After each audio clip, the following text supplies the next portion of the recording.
り世界ランキングも今のところは日本人の中で一番上っていうのもあって、優勝、しなきゃとまではいかないですけど、ランキングは一番なのにしたことないっていう優勝したことないっていうのが、自分自身の中で、やっぱ欲しい記録というか欲しい成績だったので、本当小さい頃から夢見てた全日本選手権での優勝があったので、本当にこうして優勝できて嬉しいですし、去年だったらまた行ってたかもしれない大会も行かないでしっかり練習してもう全日本に全てをかけるって気持ちで挑めたので、それも良かったですし結果にもつながってすごい嬉しいです。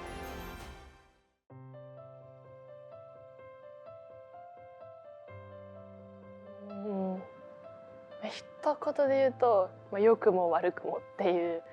感じの1年だったかなって、思います。それは、ランキングはずっと、世界ランキングは6位だったり7位だったり、そこら辺にずっと入れたことはすごい良かったんですけど、目標はトップ5に入ることだったので、やっぱそこまでの殻を破れなかったので、そこはちょっと、悔しい部分があったので、去年は本当に安定してただけというか、何かこう一つきっかけになる試合だったりとかあんまりなかったので、普通な1年だったかなって、思います。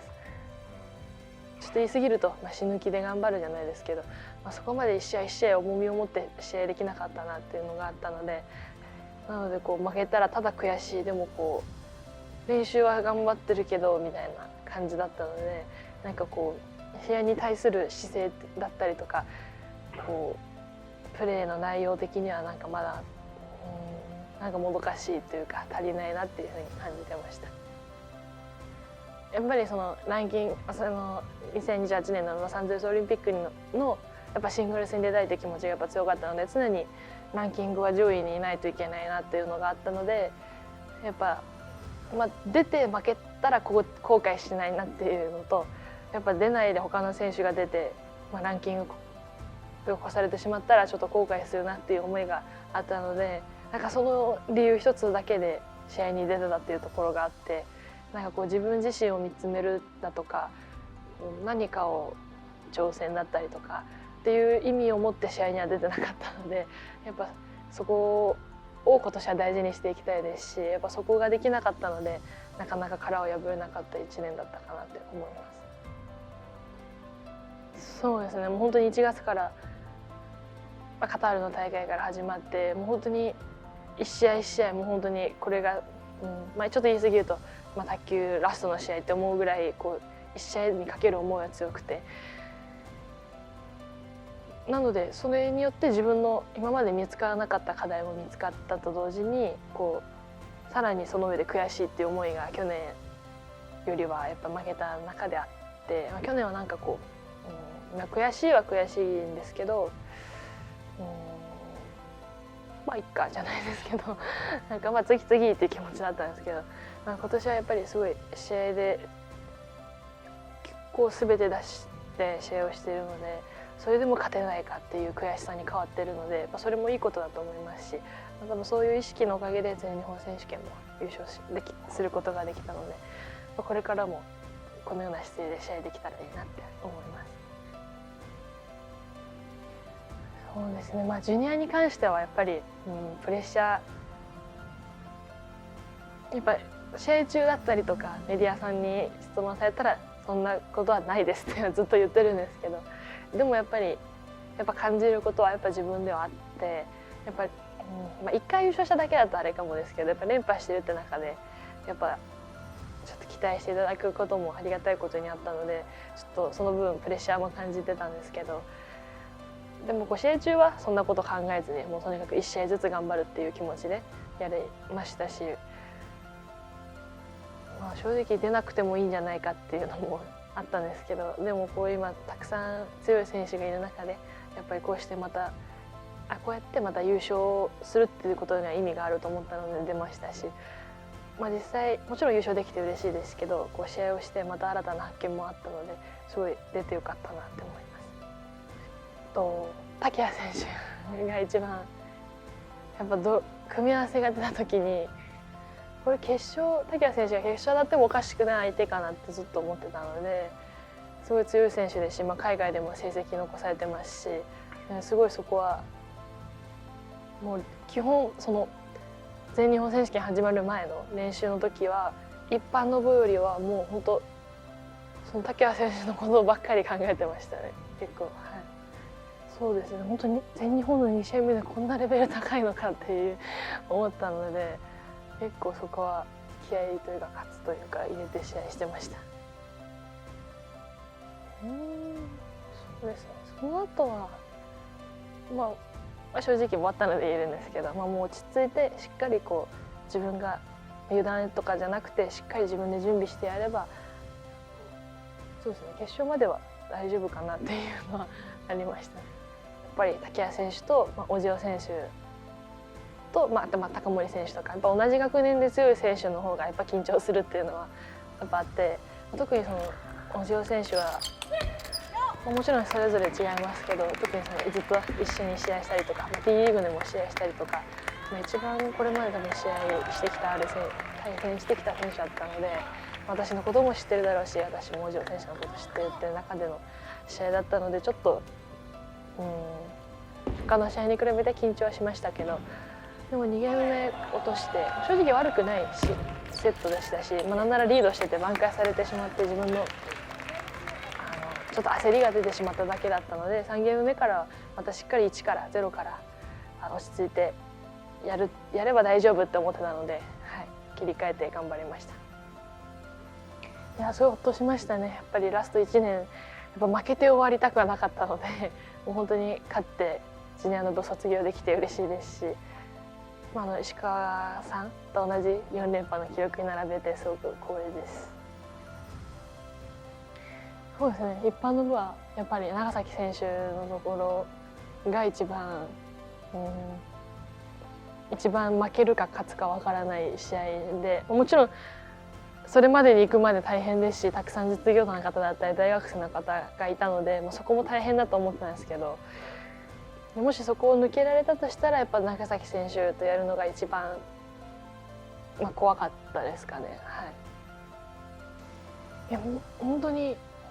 スピード、回転、パワーどれをとっても勝てない選手なので、だからこそかやっぱ一番勝つイメージがつかない選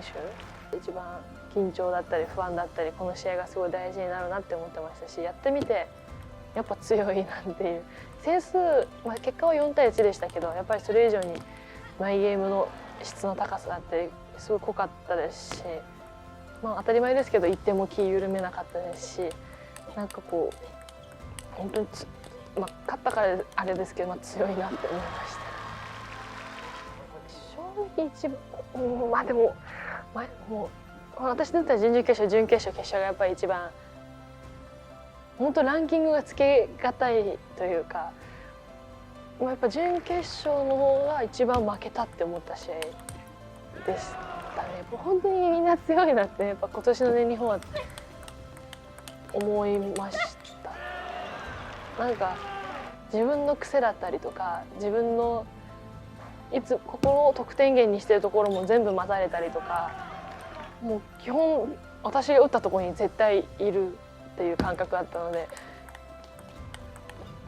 もうどこに打てばいいんだろうというか、無理やりで打ったコースだとミスしてしまうし、でも自分のいつものコース打ったらまた出てるしっていう、もう本当に戦術がなかった試合でしたね。なんかもう勝てる戦術がなかったっていう感じです。そうですね、もうあの試合はもう最後ロングサーブをひたすら出して勝てたっていうのが本当の勝因で、あれが効いてなかったら多分私も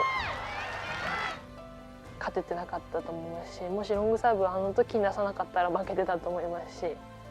本当にちょっと自分的には大胆というか勇気持って全部ロングサーブいったので、本当そこだけです。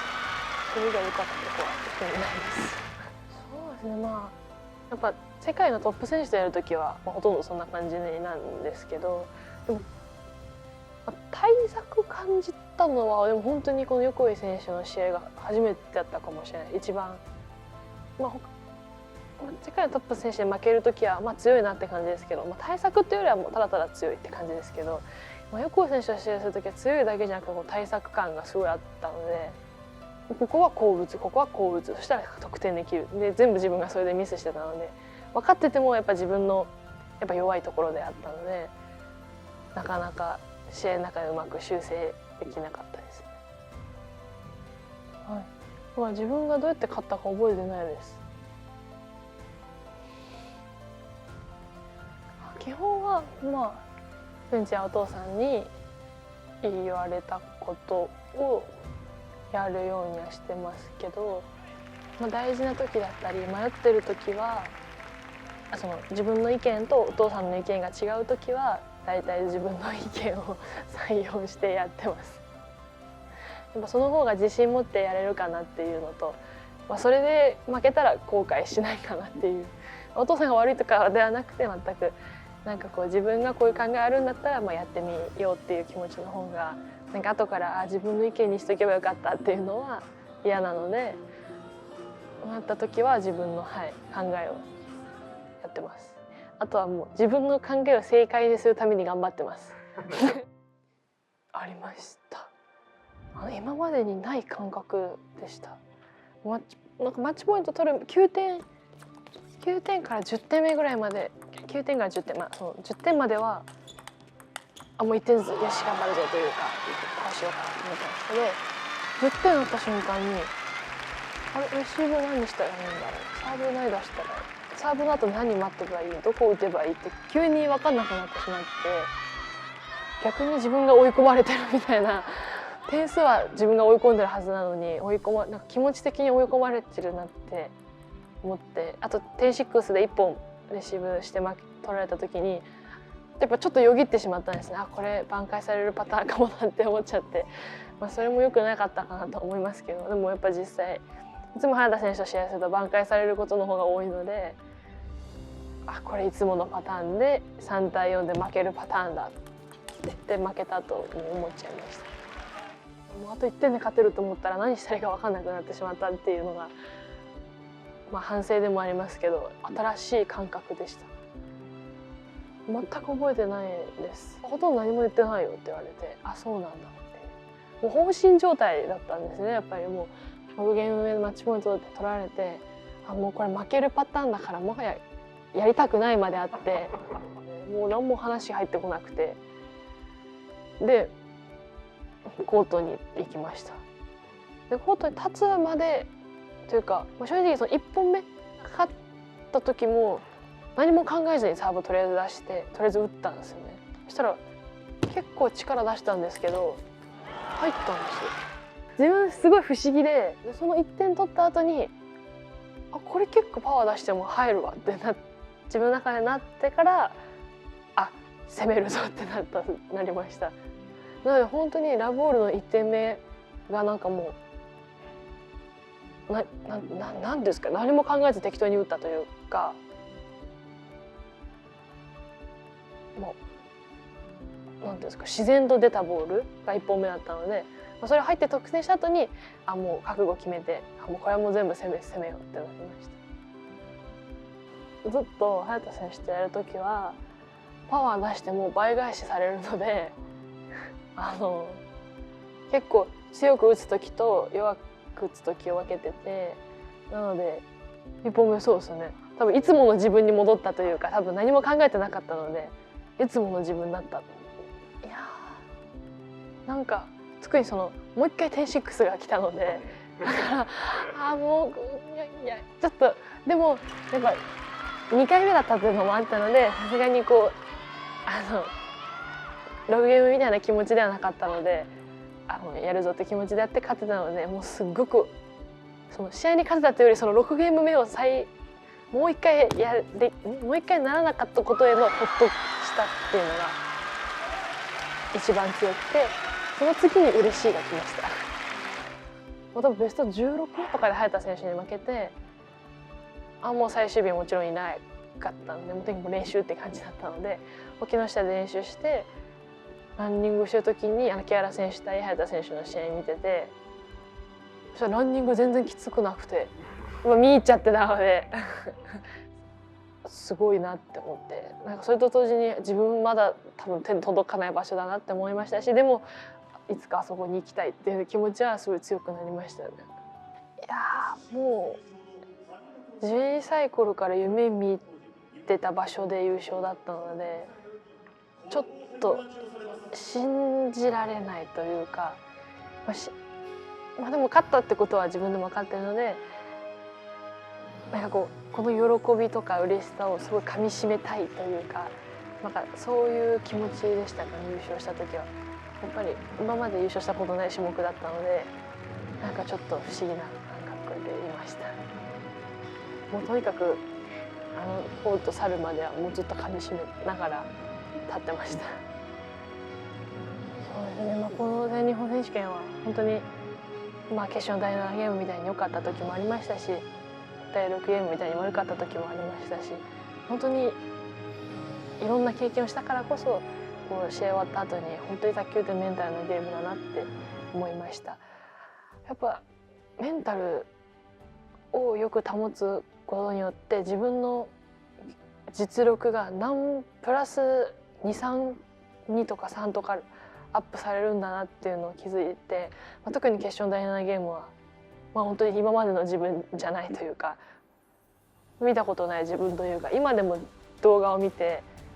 これ本当に私なのかなって思うぐらい自分じゃない1ゲームだったので、やっぱメンタルがしっかりしてれば本来の自分より強くなることもありますし、メンタルが悪ければ本当はここまでできるのに自分らしくないプレーになってしまうとか、本当にそういうのを感じた大会だったので、なんか改めて本当にメンタルって大事なんだなって思いました。正直本当にこの技術だったら誰にも負けないっていうのなくて、自分の強みは、バックハンドは絶対今でも変わんないですけど、なんか自分の中で安心できる戦術だったり、自分が大事な時に自信持ってできる技術をなんか確立したいですとか作りたいですってずっと言ってたんですけど、なんかそれはなくてもいいんじゃないかっていうのを最近思い始めて、じゃあ逆に言うと何でもできるって言ったらあれですけど、でもイコール何でも質はすごい高いわけではないと思うので、でも自分らしくていいかなって正直思ってて、別にバックハンドも私より強いバックハンドの選手なんていくらでもいますし、他の技術は特に自信ある技術はないので、もう私はもうこんな感じでもうどんな技術もどんな戦術もやる、練習するでいいかなと思ってて、だからこそ試合中良くない時はやっぱありますけど、自分はこれで自分のスタイルかなって思うので、多分きっと空もシングルスとミックスではもう比べ物にならないぐらい多分やりにくいと思うんですし、多分自分がやりたいことをやれないと思うので、やっぱ自分が優勢で多分プレーもシングルスに比べたらもちろん制限されちゃうと思うので、きっとやりにくかった、多分常に私と組む時やりにくいだろうなと思ってるんですけど、でもやっていく中でやっぱ自分は基本的に空に合わせるっていうのは常に意識してて、やっぱ得点してくれるのは空なので、私はもうとにかくミスらずコースしっかりついてチャンスを作れるようにっていうのを意識してて、きっとまだ1試合目は自分がチャンスを作れてなかったりミスをしてしまったりっていうのがあったせいで、多分松島選手も多分なかなか調子が上がらなかったかなと思うので、とにかく勝ち切れてよかったので、もう次の試合からは自分がもっとしっかりしなきゃっていうのは、思いまし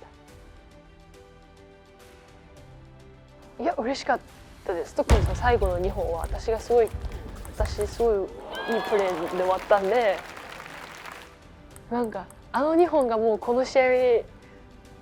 最後っていうのもあって多分みんな印象に残るだろうなと思って、なんかすごい嬉しかったです。基本空が得点するので、最後の2点は多分珍しく私が得点したので、一回空と組ませていただいてベスト16とかで16か32とかで負けてしまってたので、本当に優勝できて嬉しかったです。そうでも常に去年と一昨年は出てないですけど、常に出れるなら出たいっていうのはやっぱりあって、ダブルスが好きっていうのはありますし、特に今年からは、オリンピックの種目にもなってるっていうのもあってもっと出なきゃっていう、他の大会とかぶってなかったので、これもう出るしかないねっていう感じだったので予選も出ましたし、別に出ない選択肢は全然なかったです。でもやっぱ長崎選手と久しぶりのペアでもありましたし、いくらその前に何試合したかとはいえ急に大藤選手と横井選手っていうのがあったので、ここはもう戦術技術っていうよりはもう気合で、自分は気合でいこうって思ってました。でも本当に長崎選手のプレーがすごく良くて、レシーブだったりとか、やっぱり右っていうのも相手があるので、やっぱ左のボールが結構抜けてるボールがすごく多かったので、本当そこは助けられました。でも4冠やったっていうよりは本当にダブルス優勝できて嬉しいっていう方が大きくて、やっぱ長崎選手とは全日本まで全然組んだことなかったので、もう本当 T リーグもあんまなかったので、時間が長くなかったのでちょっと不安だったんですけど、なのでその優勝した瞬間はもう本当に優勝できてよかったっていう嬉しかったです。そうですね、シングル2個優勝してからこれチャンスあるかもしれないって思いました。やっぱりダブルスはもうパートナーがすごいもう強いので、もう自分さえしっかりすれば、いい成績残せるかもしれないっていうのはやっぱあったので、シングルは自分で何とかするしかなかったので、優勝した後はチャンスかもなっていうのは正直ありました。そうですね、もうジュニアがもうなくなるので、より一般の方に全部自分時間とかだったり使えると思うので、やっぱり一般で連覇することがやっぱり目標ですし、やっぱ全日本で優勝するっていうことは今でも1回優勝した今でもやっぱすごい大事だなと思ってて、やっぱすごく自分の中で大きい大会なので、やっぱそこで優勝することを目標に、ダブルスとミックスは組んでくださるパートナーの方がいれば、ぜひやりたいですし、一般はやっぱり優勝したいっていう気持ちが強いので、また1年後までにまた強くなって戻っていきたいなと思います。やっぱ今多分きっとこれからも自分がエースだって思う気持ちはないだろうなって思って、逆に持ってくださいって言われても多分持てないだろうなっていうのが、圧倒的な差でもう全員に勝って優勝とかだったらエースとか思えるかもしれないんですけど、あんまそういう感覚がないので、思える材料がないというか、エースだって思う成績だけを見たらあれかもですけど、やっぱ試合をしてる自分からするとあんま思えない感じです。去年からその選考基準が出てから全日本で優勝できたら一番いいだろうなっていうのはあったので、実際それできてよかったですし、いよいよまた世界卓球自分の中では団体戦は2度目なので、本当に起用していただいたらもう勝てるように頑張りたいです。もともと全日本選手権優勝を目標にしてたので達成できたので、それ以外の目標を全く考えてなくて、でもずっとその世界ランキングトップ5以内に入りたいっていうのは去年からずっとあるので、それは引き続きそのために、海外の大会もそうですけど練習も頑張りたいですし、あとは T リーグもあるので2連覇目指して頑張りたいです。他に別に個人戦の目標はもう本当特になくて、でも強いて言うなら、チャンピオンズ以上の大会で優勝したことはないので、チャンピオンズ以上の大会で何か1回くらい優勝したいなっていうちっちゃな目標はあります。そうですね、やっぱりロサンゼルスオリンピックのシングルスに出てメダルを取りたいっていうのが、長い目標ですかね。何色のメダルかはまだ明確にはないですし、シングルスで出れるかどうかもわからないのであれですけど、やっぱシングルスにまずは出たいっていう気持ちでこれからどんな試合も頑張りたいですし、自分の卓球人生の中での目標はその全日本の時に掲げてたんですけど、悔いなく全力でっていう言葉をこれからも自分のなんていうんですかね、自分の目標もうどんな大会でもそうですし、卓球やんなくても卓球引退してもこの悔いなく全力でやるっていうのを目標に、はい、これから生きていきます。結構重いな。